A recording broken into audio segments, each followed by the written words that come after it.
Kakching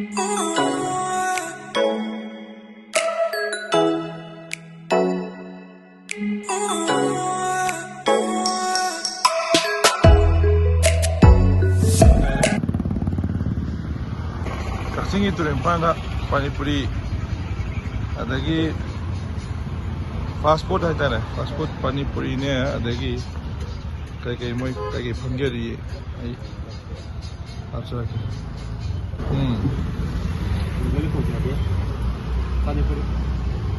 Pani puri क्या plate क्या भी? प्लेट तो पाँच इस तरह Chow ne, Pani puri ne, mahal yengen. Kaya pula tahu no. Ha. Apa home? Ha. Ya. Tapi क्या खुया से हुआ? Ako si Mamanggi.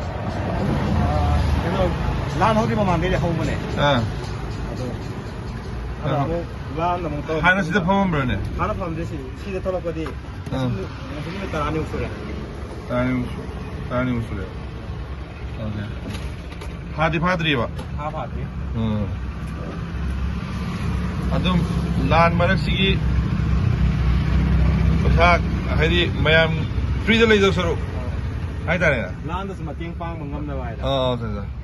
Mating su mayam su mating pang mangam na ba. Wala ni. Yung su salay ba. Ano ba?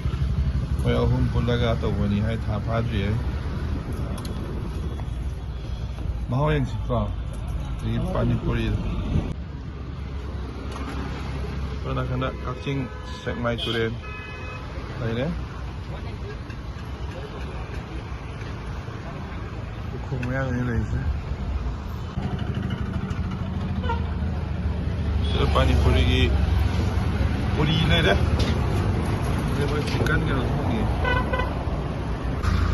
mấy am chung hatang matam phang bata sonda Kakching supermarket dan leng thok piraga Pani puri then chicken lollipop ada fried rice, mau makan kera fast food ki, boleh kera panggil tu taste tu bayar ni.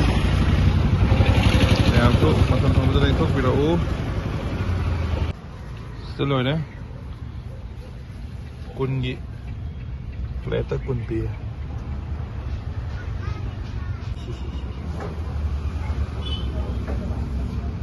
Nampak lah.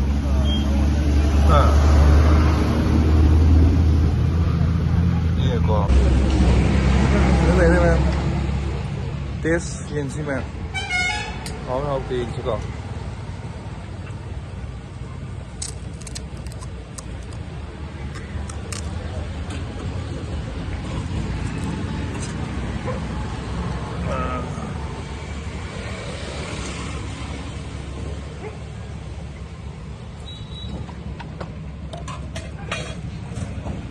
thấy con mẹ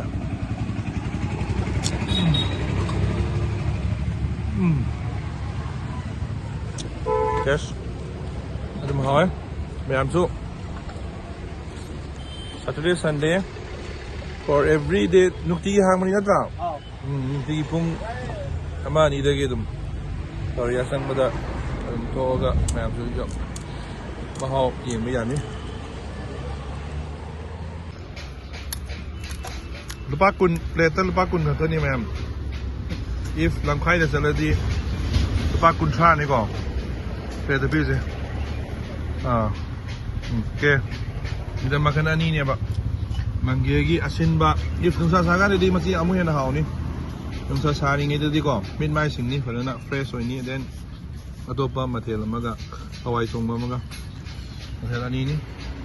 Lam khai di lupa plate kun tra. Silang lupa kun. So, adom. Swense boy di ma'am.